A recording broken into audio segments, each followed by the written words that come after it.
ललित विस्तार पर आधारित है। कौन सी पुस्तक? The light of India, the light of India, the light of Asia पुस्तक जो है सो ललित विस्तार पर आधारित है। किसने लिखा था? तो एडविन अर्नोल्ड ने लिखा था और गौतम बुद्ध को क्या बोला है? द लाइट ऑफ एशिया कहा गया है। इसमें महात्मा बुद्ध को देवता माना गया है और बोलता है द लाइट ऑफ एशिया की पुस्तक में महात्मा बुद्ध को क्या माना गया है? देवता तुल्य माना गया है। ललित विस्तार की रचना किसने लिखा था? तो ललित विस्तार की रचना जो है सो हरिभद्र सूरी की पुस्तक की है। हरिभद्र सूरी की पुस्तक कौन है? ललित विस्तार है। बोलता है ललित विस्तार की रचना किसने किया? हरिभद्र सूरी ने किया। हरिभद्र सूरी की पुस्तक का नाम क्या है? ललित विस्तार है। द लाइट ऑफ एशिया किसने लिखा है? अर्नोल्ड, बोलता है एडविन अर्नोल्ड ने लिखा है। एडविन अर्नोल्ड ने लिखा है। ये सब पुस्तक का नाम बहुत इंपॉर्टेंट है, आप लोग याद रखिएगा। ये भी आई है, ये पूछा गया नेट का है। नेट 2019 में क्वेश्चन पूछा गया था कि कब ललित विस्तार बोलता है कि रचना किसने किया था? हरिभद्र सूरी ने किया है। हरिभद्र सूरी ने किया है। अशुघोष के बारे में देखेंगे। अशुघोष बोलता है सर्वोत्तरी विचारक है, भारत का मिल्टन, और बोलता है भारत का मिल्टन और गेट, और बोलता है वॉल्टेयर किसको कहा गया है? तो अशुघोष में बोला गया है। अशुघोष की रचनाएं हम लोग देखेंगे। अशुघोष की रचना कौन सी पुस्तक है? अशुघोष की रचना इसके बारे में हम लोग देखते हैं। बोलता है वार्ज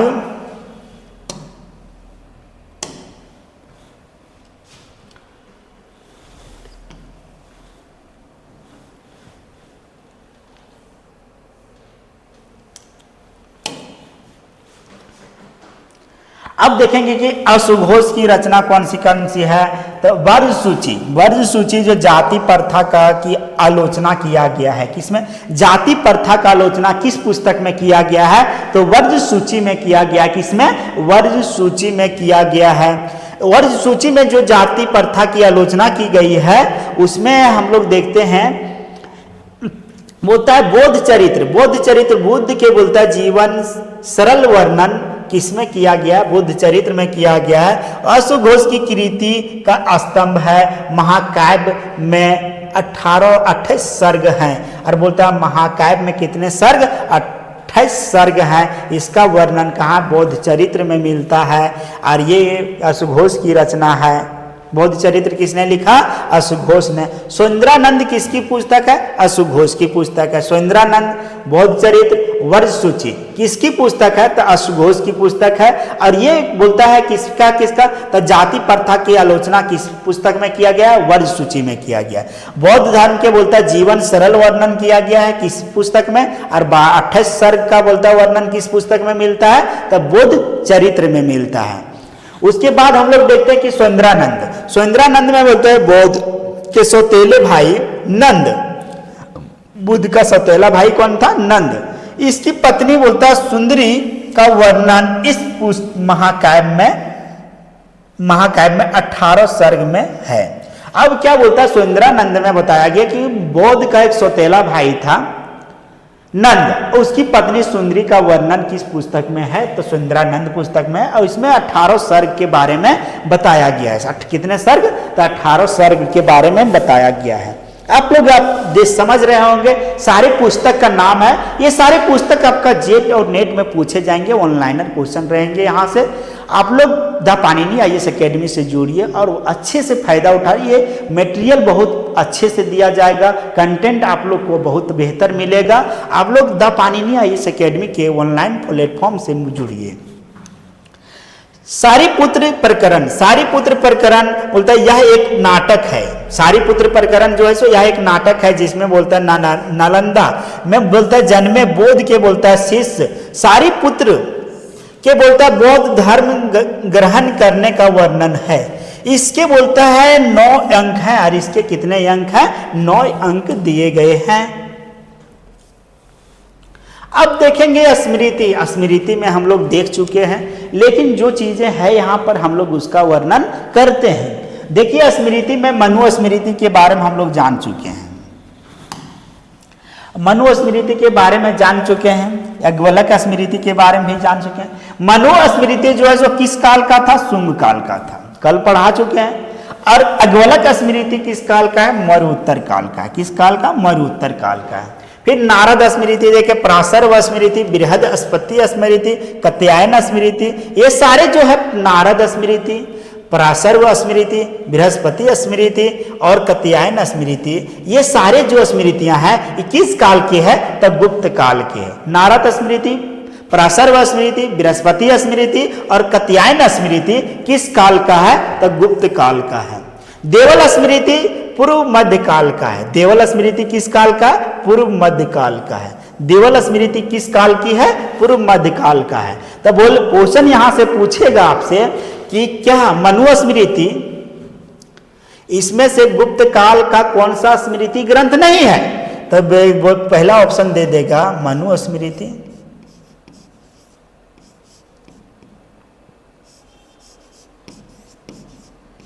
मनु स्मृतियां। दूसरा ऑप्शन दे देगा नारद। तीसरा ऑप्शन दे देगा आपको पराशर। और चौथा ऑप्शन आपको दे देगा कात्यायन।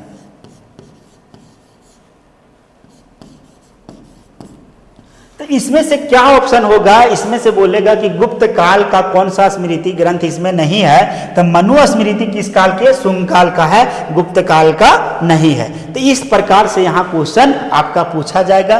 इस तरह से क्वेश्चन को आपको पकड़ना की कोशिश कीजिएगा कि कौन कौन सा काल का। बोलता है याज्ञवल्क स्मृति किस काल का है? तो मरुत्तर काल का है, एक है। ना गुप्त काल में 4 स्मृतियां हैं और बोलता है पूर्व मध्य काल में एक है सिर्फ देवल स्मृति। ये आपको बहुत इंपॉर्टेंट है, आप लोग ये याद रखिएगा। आइए हम लोग आगे देखते हैं।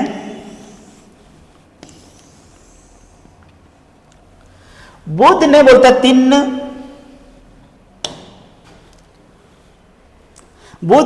तीन प्रहार बोलता तक सबसे बोलता लंबा उपदेश नालंदा में दिया था। और बोलता बुद्ध ने 3 प्रहार तक बोलता सबसे लंबा उपदेश कहाँ दिया था? नालंदा विश्वविद्यालय में दिया था। सबसे अधिक उपदेश बोलता बुद्ध ने श्रावस्ती में दिया था। और बुद्ध ने सबसे बोलता अधिक उपदेश कहाँ दिया था? श्रावस्ती में दिया था। क्वेश्चन पूछता है कि बुद्ध ने सबसे अधिक उपदेश कहाँ दिया? तो श्रावस्ती में दिया था। और बोलता है कि सबसे लंबा बहुत ज्यादा टाइम तक कहां पर दिया था? तो नालंदा में दिया था। भट्ट बोलता लक्ष्मीधर गढ़वाल गोविंद चंद्र के संधि बोलता विग्रहक और बोलता अमात्य 12वीं शताब्दी कृत्यकल्पतरु 14 कांड नामक बोलता धर्मशास्त्र विषय के बोलता विश्वकोश की रचना की गई है। अब देखिए बोध का यहाँ पर फिगर दिया गया है अपना ध्यान मुद्रा में गौतम बुद्ध हैं। अब हम लोग देखेंगे कौन सा स्मृति ग्रंथ कब लिखा गया है। ये बहुत इंपॉर्टेंट है, यहाँ से मिलाने के लिए नेट में एक क्वेश्चन देता है। और हम लोग को 2022 का यही क्वेश्चन था, 2022 में नेट में ही क्वेश्चन पूछा गया था। इस क्वेश्चन को 2022 में पूछा गया था नेट में। 2022 में एक क्वेश्चन आया था कि मनु स्मृति ग्रंथ कब लिखा गया है। मनु स्मृति ग्रंथ का काल कब से कब है? तो 200 ईसा पूर्व से 200 ईस्वी तक, याद रखिएगा। याज्ञवल्क स्मृति का बोलता है कब काल है? तो याज्ञवल्क 100 ईस्वी से 300 ईस्वी तक। नारद स्मृति का काल कब है? 300 से 400 ईस्वी तक। पराशर स्मृति का काल 300 से 500 ईस्वी तक। बृहस्पति स्मृति 300 से 500 ईस्वी तक। कात्यायन स्मृति 400 से 600 ईस्वी तक। और देवल स्मृति पूर्व मध्यकाल, कहने का मतलब पूर्व मध्यकाल 800 ईस्वी। कब? 800 ईस्वी। ये आपको याद रखना होगा, क्योंकि यहां से क्वेश्चन पूछता है, मिलाने के लिए दे देगा कि आपका दे देगा इधर नारद स्मृति। देखिए ये ऑप्शन है, ये बी सी और डी। यह क्वेश्चन रहेगा कि इस कालखंड को मिलान कीजिए। नारद स्मृति, देवल स्मृति,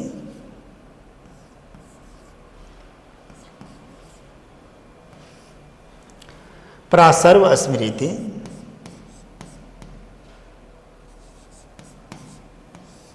फिर क्या प्रासर्व स्मृति, और एक दे देगा आपको अग्वलक बृहस्पति स्मृति।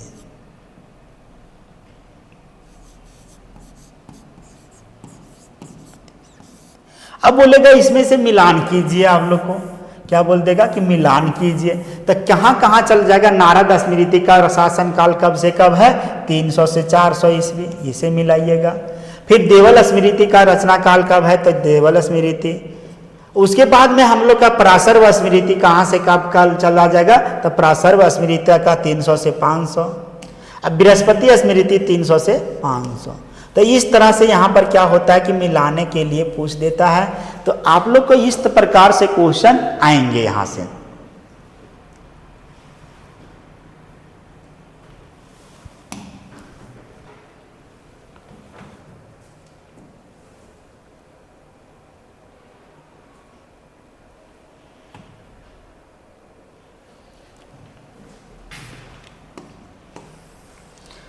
वासुमित्र का बोलता है रचना, हम लोग देखते हैं वासुमित्र ने कुछ रचना पुस्तक लिखे हैं। उसमें से बोलता है कनिष्क के बोलता है समय में चतुर्थ बोलता है बौद्ध संगीति में त्रिपिटकों का प्रमाणिक बोलता है भाष्य वासुमित्र ने तैयार किया था। बोलता है कनिष्क के समय में हुए बोलता है चतुर्थ बौद्ध संगीति। चतुर्थ बौद्ध संगीति किसके काल में हुआ था, तो ये कनिष्क के शासन काल में चतुर्थ बौद्ध संगीति हुआ था। और वासुमित्र उस समय शासक था। अब इसमें क्या बताया जाता है कि त्रिपिटकों का प्रमाणिक भाष्य जो वासुमित्र ने तैयार किया था। किसने तैयार किया था, वासुमित्र ने तैयार किया था। अब ये पुस्तक के बारे में हम लोग देखते हैं यहाँ पर क्या कहा गया है। इसकी रचना बोलता है विभाष शास्त्र, बोलता है इसकी रचना विभाष शास्त्र अथवा महाविभाष सूत्र। इसमें महाविभाष सूत्र बौद्ध धर्म का विश्वकोश, बौद्ध धर्म का विश्वकोश बौद्ध बाइबिल कहलाता है। बौद्ध धर्म का विश्वकोश जो है विश्वकोश तथा बौद्ध बाइबिल कहलाता है, बौद्ध बाइबिल कहलाता है। अवदान सप्तक बोलता है द्वितीय शताब्दी और बोलता है दिव्यावदान चतुर्थ शताब्दी में बौद्ध और मौर्य सम्राट अशोक से बोलता है जुड़ी कथाएं संकलित है। बोलता है अवदान सप्तक द्वितीय शताब्दी का पुस्तक है। कब का, द्वितीय शताब्दी का। इसमें दिव्यावदान पुस्तक का वर्णन है जो चौथी शताब्दी में है और बौद्ध और मौर्य सम्राट अशोक से जुड़ी कथाएं संकलित है। यहां पर क्या कहा गया है कि अवदान सप्तक जो पुस्तक है कब लिखा गया, दूसरी शताब्दी में। दिव्यावदान चौथी शताब्दी में। इसमें क्या वर्णन है ये दोनों पुस्तक में कि ये बौद्ध और मौर्य सम्राट अशोक से जुड़ी कथाएं जो है उसका वर्णन किया गया है। दिव्यावदान में परवर्ती मौर्य अशोक मौर्य शासकों और पुष्यमित्र शुंग का वर्णन मिलता है। अब बोलेगा कि दिव्यावदान में किसका वर्णन मिलता है, तो दिव्यावदान पुस्तक में हम लोग दिव्यावदान पुस्तक में प्रवर्ती मौर्य शासक और पुष्यमित्र शुंग के बारे में वर्णन हम लोग को कहाँ मिलता है, तो दिव्यावदान में मिलता है। आर्य मंजूश्री मूलकल्प के बारे में हम लोग देखेंगे। आर्य मंजूश्री मूलकल्प जो है महायान शाखा से है। आर्य मंजूश्री मूलकल्प गुप्तोत्तर काल, यह बोलता है रचना 8वीं शताब्दी तक का बोलता है भारतीय ऐतिहासिक विवरण प्रदान बोलता करती है। इसमें नंदों, मौर्यों, गुप्तों, मैत्रों, मौखरियों, पुष्यभूति, हरियक हर्षकालीन बोलता है वह गोपाल के ऐतिहासिक विवरण पर बोलता है पर्याप्त प्रकाश डाल पड़ता है। अब क्या बोला कि इसमें नंदवंश का, मौर्य वंश का, गुप्त का, मैत्री का, मौखरी और पुष्पभूति वंश और गोपाल के ऐतिहासिक विवरण कहाँ से मिलता है हम लोग को? तो महायान के शाखा आर्य मंजूश्री मूलकल्प से मिलती है। सर्वप्रथम 1925 में गणपति शास्त्री बोलता है ने इसे प्रकाशित किया था। सर्वप्रथम 1925 ईस्वी में क्या हुआ? गणपति शास्त्री ने बोलता इसमें प्रकाशित किया। राहुल संकीर्तन इस बोलता ग्रंथ की प्रति बोलता तिब्बत से लाए गए थे। और ये बोलता है राहुल संकीर्तन इस बोलता ग्रंथ की प्रति तिब्बत से लाए गए थे। कहां से? तिब्बत से लाए गए थे। अब हम लोग यहां तक देखते हैं, यहां तक रखते हैं। कल देखेंगे जैन साहित्य का पुस्तक। जैन साहित्य का हम लोग बौद्ध साहित्य का सारे साहित्य के पुस्तकों को देख चुके हैं। अब कल हम लोग देखेंगे क्या? जैन धर्म के जो साहित्य पुस्तक लिखे गए हैं, जैन स्रोत जो है उसके बारे में हम लोग कल देखेंगे। आप लोग से ये निवेदन होगा कि क्लास को आप लोग शेयर कीजिए, क्लास जो भी है उसको शेयर कीजिए और लोगों तक, हर एक लोगों तक इस वीडियो को पहुंचाइए, इस मटेरियल को पहुंचाइए। जो जेट का फॉर्म भरे हुए हैं वो तैयारी में अपना परफॉर्मेंस कर सके, अपनी सफलता की ओर आ सके। मैं पिंटू कुमार आप लोग के बीच जेट का बैच लेकर के आया हूं। मेरा नेट क्वालिफाई है, मैं पीएचडी कर रहा हूं। आप लोग से यही निवेदन होगा मेरा कि आप लोग आइए, क्लास से जुड़िए। The Panini IAS academy online platform Hazaribagh में उपलब्ध है। आप लोग को ऐप पर आकर के परचेज कीजिए। वहां पर आप लोग को नोट्स, मटेरियल्स टोटल दिए जाएंगे, कंटेंट्स टोटल रहेगा। टेस्ट सीरीज लगाए जाते हैं प्रत्येक रविवार को ऑनलाइन। आप लोग का ऑनलाइन प्लेटफॉर्म पर आप लोग को टेलीग्राम में 763102883 इस नंबर पर टेलीग्राम में जुड़ जाइए। और ऑनलाइन टेस्ट चलता है आप लोग को 7 साढ़े 7 बजे शाम से 100 क्वेश्चन का चैप्टर वाइज। पहले हम लोग स्रोत का ही हम लोग चाहेंगे कि टेस्ट लगवा दें आप लोग को। इस संडे को, प्रत्येक संडे को टेस्ट चलती है। आप लोग संडे को टेस्ट में जुड़िए, चैप्टर वाइज टेस्ट लेंगे। आप लोग टेलीग्राम से जुड़ करके टेस्ट दीजिए और जितने लोगों तक हो सके आप लोग को सारा content the Panini IAS academy के द पाणिनि EDU पर आप यूट्यूब चैनल में जाइएगा, सर्च कीजिएगा the Panini EDU, the Panini EDU, the Panini EDU। ये यूट्यूब में चैनल में सर्च कीजिएगा और सर्च करके आप क्या कीजिएगा, यहां से जुड़ जाइए। और टेलीग्राम नंबर 7631028834। संडे को टेस्ट चलती है, आप संडे को टेस्ट लगाइए, सारे क्वेश्चन क्लियर हो जाएंगे आपका। आप क्लास से जुड़िए। थैंक यू, बहुत बहुत धन्यवाद आप लोगों को क्लास में जुड़ने के लिए।